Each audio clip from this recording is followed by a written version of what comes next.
साथियों नमस्कार। जनता दरबार टीवी में आपका स्वागत है। और एक युवा किसान नेता जो दिल्ली से हैं वो हमारे साथ हैं। भाई साहब नमस्कार। नमस्कार जी। पहले आपके तो आप सभी अपना दर्शकों को परिचय राम राम। दीजिए। आपका शुभ नाम। मेरा शुभ नाम जी सत्येंद्र लोचव है। ठीक है। और हमारा संगठन है भारतीय किसान कामगार अधिकार मोर्चा। ठीक है। उसका मैं अध्यक्ष हूँ। और हमने एचटी लाइन को लेकर एक बड़ी मूवमेंट देश में चलाई है।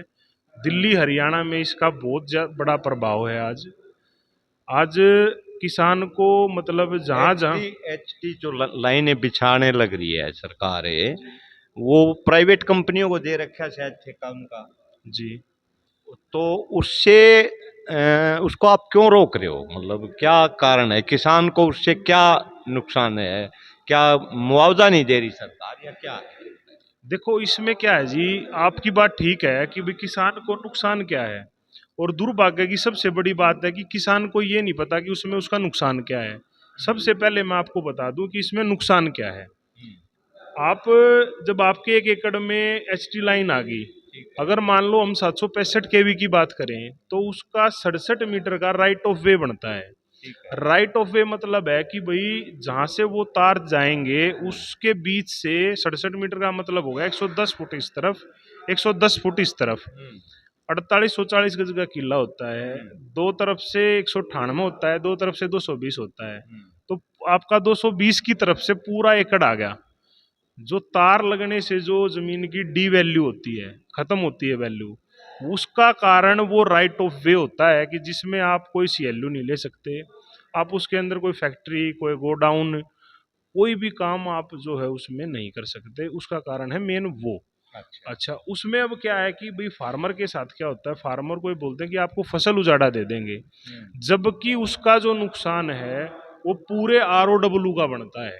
अच्छा, वो जब हमारे यहाँ ये आए कि भाई फोर्स लगाकर काम करेंगे और ऐसे करेंगे, तो हमने इसके बारे में जब स्टडी करी कि भाई 1885 में एक कानून बना अंग्रेजों के टाइम में, इंडियन टेलीग्राफ एक्ट। उसमें खेतों से टेलीफोन की एक वायर जाती थी, जो पहले एमटीएनएल की वायर जाती थी जी। फिर 2003 इलेक्ट्रिसिटी एक्ट आया, फिर 2006 आया। अब आंदोलन चलते चलते हम आज 8 महीने हो गए, हम आंदोलन पे बैठे हुए हैं। 8 महीने हमें धरने को हो गए। और हरियाणा के अंदर भी 8-10 धरने अलग अलग जगह पे लगे हुए हैं। तो अब सरकार को क्या हुआ कि भाई जैसे हमने इसकी स्टडी करी, हमने समझा कि भाई हमारे खेत तो हमारा, और एकदम से कोई कंपनी आती है ट्रिपल पी प्रोजेक्ट पे काम कर रहे हैं, पब्लिक प्राइवेट पार्टनरशिप पे। ये जब खेत में आ गए तो भाई खेत में हमारा राइट कहाँ गया? मेरा राइट कहाँ है कि भाई मेरे को तो राइट टू प्रॉपर्टी दे रखा है संविधान ने कि भाई मेरी जमीन है ये। तो हमने देखा वो किन एक्टों से हमारे वहां थे, तो वो जितने भी एक्ट थे, चारों एक्ट, जब उसकी स्टडी करी हमने तो कहीं भी ये नहीं पाया गया कि बगैर मुआवजे के, बगैर आरओडब्ल्यू के, बगैर खंबे के बीच के एरिए के आप खेत में घुस सकते हैं। जब हमने आंदोलन को तेजी दी तो उन्होंने, जैसे डीसी लेवल पर बात हुई, एसडीएम लेवल पर बात हुई, तो उन्होंने कहा कि भाई सरकार की पॉलिसी है, ऐसे नहीं होगा, और सरकार जो मालिक है। तो हमने अपने लिखित रूप में सभी डीसीओ को अपनी आपत्तियां दे दी। आपत्तियां देने के बाद वो लोग उस पे तो बात कर नहीं रहे, जो हमने अपील लगाई वो इस बात पे आ गए कि भाई हम फोर्स लगाएंगे अपने। देखिए जो किसान है जी। तो वो जमीन उसकी है, रजिस्ट्री उसके नाम, इंतकाल उसके नाम। तो आपने ये तो साधारण सा एक अनपढ़ आदमी भी ये सवाल कर सकता है कि भाई सरकार मालिक कैसे होगी? मालिक तो वो है जिसके नाम वह जमीन है।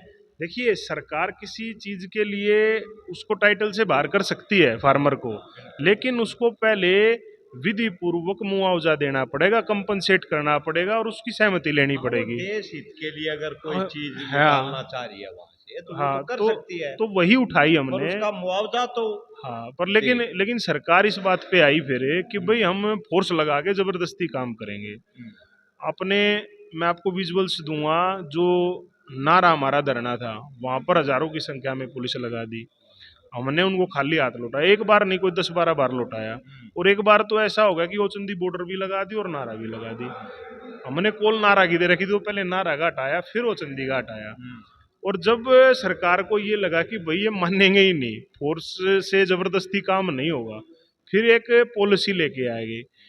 उन्होंने हमारी सारी बातों पर मोहर भी लगाई कि भाई आप ठीक कह रहे हो, लेकिन जब पैसा देने की बात आई तो जहां हमारे 100 रुपए मिलते थे वहां हमें 50 रुपए देकर अब धक्के से ये कह रहे हैं कि आप ये लेके चले जाओ।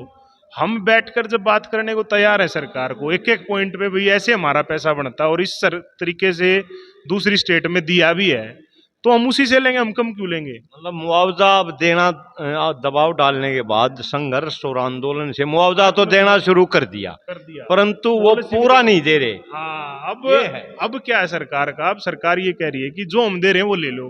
पहले ये कह रहे थे कि कुछ मिलेगा ही नहीं, अब ये कह रहे हैं कि जो हम दे रहे हैं वो ले लो। तो उस पे हमने बिल्कुल साफ स्टैंड क्लियर कर दिया, 10 दिन का अल्टीमेटम दिया उनको परसों, कि अगर 10 दिन के अंदर आपने दोबारा बातचीत शुरू नहीं करी। हमने मुख्यमंत्री जी से भी बात करी, मुलाकात हुई हमारी, एसीएस से अपूर्वा से भी हुई जो आपके ऊर्जा सचिव हरियाणा के, सेंटर वालों से भी बात हुई, सेंटर ने भी पॉलिसी बनाई, इन्होंने भी बनाई। इन्होंने हरियाणा वाले ने तो क्या करा, जो सेंटर की पॉलिसी थी उसका कॉपी पेस्ट कर दिया, जो उन्होंने बना के दी उसी का कॉपी पेस्ट कर दिया। अब ये कह रहे हैं कि भाई ये तो बन गई, इसी से ले लो। अब किसान कहाँ जाए जी, किसान को जब किसान की वैल्यू बनती है मान लो 100 रुपए, तो वो पूरे 100 रुपए लेगा जी, वो 40 या 50 या 60 रुपए सरकार के कहने से नहीं लेगा। सरकार तो ये भी कह रही थी कि आपका आंदोलन ही ना जायज है।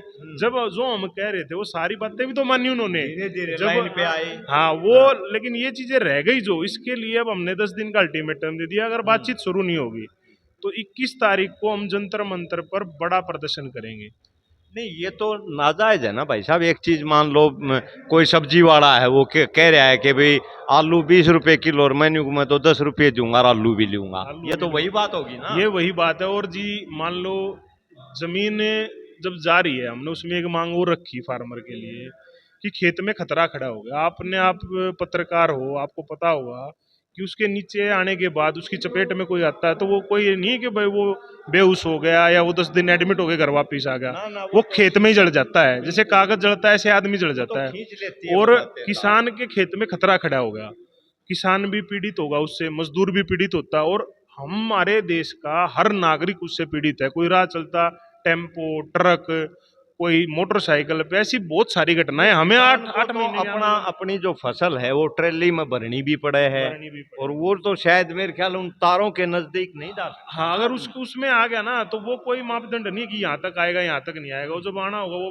नीचे से भी खींच लेता है, खत्म होता है। और उसके नीचे अगर राहगीर भी आ गया तो उसको क्या होता है कि भाई किसी एचपीएनएल के अधिकारी पर कोई मुकदमा दर्ज कर देती है सरकार, मुकदमे से जिसका आदमी चला गया वो तात हो गया, उसको बड़ी दिक्कत है, वो कहाँ जाए।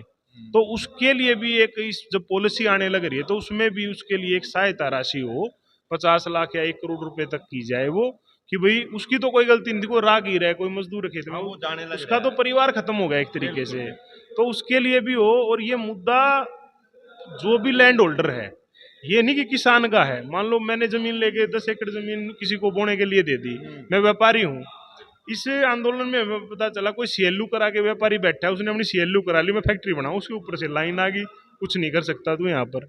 ऐसे भी व्यापारी लोग भी हैं। और जो भी लैंड होल्डर है 36 बिरादरी का, ये सब की लड़ाई है, और ये अकेले हरियाणा की भी नहीं, ये सारे देश का मुद्दा है। और हमारी पूरे देश के किसानों से अपील है, अगर कोई भी दिक्कत आप लोगों को कहीं भी आ रही है, हम हर एक तरीके से सरकार, कंपनी या बिजली डिपार्टमेंट को पैरालाइज करने के लिए सक्षम है।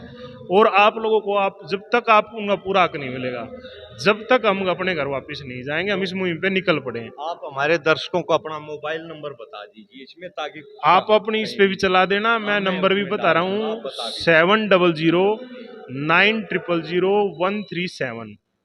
कोई भी किसान भाई अगर कहीं भी एचटी लाइन से पीड़ित, हाँ, जबरदस्ती से, कोई दबाव से, कोई डरा कर, धमका कर या फोर्स लगाकर या सेना लगाकर, हमारे आंदोलन में फोर्स भी लगाई गई है, सेना भी लगाई गई है, लेकिन हर बार प्रशासन को और सेना को और पुलिस को खाली हाथ जाना पड़ा। तो अंत में मेरा सवाल ये है कि अभी जो आपका जंतर मंतर पे धरना किस तारीख को होने जा रहे हैं? ये 21 तारीख को होगा जी, और 21 जुलाई को, जुलाई 21 जुलाई को धरना प्रदर्शन करेंगे। और वहीं से अगर हरियाणा सरकार नहीं मानती तो अकेले एचटी लाइन आंदोलन की इतनी ताकत है कि वो 50 से 60 पंचायतें करके हमने पिछले विधान जो अपना लोकसभा चुनाव था उसमें हमने कोई अपील नहीं करी, लेकिन अब की बार हम अपील करके इनको हराने का काम करेंगे। और ये 50-60 जो पंचायतों की कॉल होगी, इसका समापन हम नवनिर्वाचित जो अपने बीजेपी अध्यक्ष हैं मोहनलाल बड़ोली जी, उनके विधानसभा क्षेत्र में करेंगे। की बार तो बड्डी कुश्ती जो सब तब बडड़ी हो यार है ना, बोल यार दंगल में और पहले नंबर वाली वाह बोल दिया आपने, वाह बोल दिया हमने परसों मीडिया के माध्यम से भी बता दिया, वो आपके मीडिया के चैनल के माध्यम से भी हम बता रहे हैं, सरकार को भी बता रहे हैं और किसानों को भी बता रहे हैं। अब हम इतनी बड़ी ताकत में है कि हम, हरियाणा का बड़ा मुद्दा है HT लाइन, हम खुद 50-60 पंचायत करके और सारे हरियाणा को कवर करेंगे। और उसका जो समापन है वो नवनिर्वाचित जो बीजेपी अध्यक्ष है उनकी कॉन्स्टिट्यूंसी में करेंगे। ठीक है लो साहब, ये सब जानकारी देने के लिए आपका बहुत बहुत धन्यवाद।